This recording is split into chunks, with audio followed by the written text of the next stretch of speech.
People are worried about the rise of Christian nationalism and other authoritarian ideologies. But I have a solution. We need to encourage more Christianity and more people to go to church. Now, you might be thinking to yourself, that's the opposite of what we should do if we want Christian nationalism to decline. But that's not what Professor Daniel Williams says in his recent article published in The Atlantic. He notes as religiosity declines in Republican regions, people are becoming more Republican, and perhaps most surprising, more stridently Christian nationalist. See, what he's pointing out is that when people leave religion, they don't always become less religious. Often that religious zeal, that religious energy, is redirected into politics.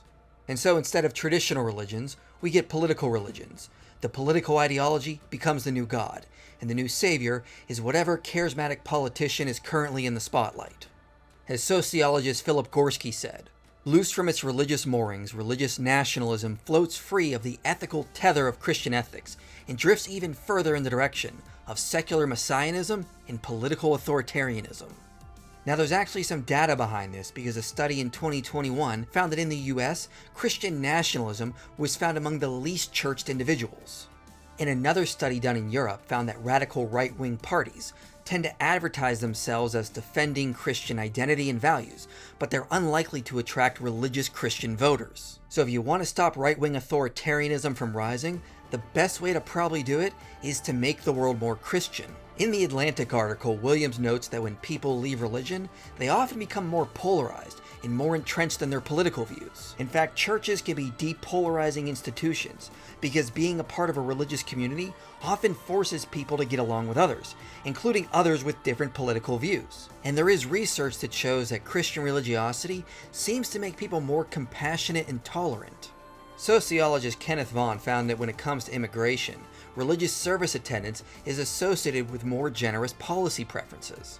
But at the national and regional level, unaffiliation with any religiosity was associated with more restrictive policies. Another study found that secular nations appear to be more tolerant towards Muslims, but the strongest anti-Muslim attitudes are nonetheless found among the non-religious in these countries.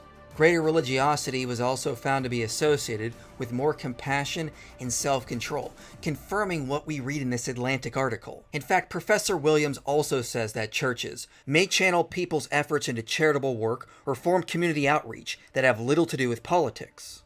And yes, another study does support what he says here. This one looked at 53 different countries. It found that when nations are religious, that has a spillover effect, causing more people to volunteer for charity work. But when nations secularize, the non-religious don't donate as much time and money to charity. Meanwhile, religious people still keep up the pace. In fact, the authors go on to say, if secularization is an ongoing process in rich post-industrial societies, we expect declining levels of volunteering due to composition and context effects. And so what are the implications of this research? Well, it seems we've been told a lie from new atheists and secularists. We were told that as Christian religiosity declined and the world secularized, the world would become a better, more enlightened place. But that's not what the sociological research indicates. We're becoming more politically driven, more polarized, more tribal, less compassionate, less tolerant, and less involved in charity work. It appears that Christian religiosity was keeping in check dark inclinations in our psychology, and if we do not turn back to Christianity, who knows what this will lead to. But what do you think? Am I way off base, or do you agree with what I'm concluding?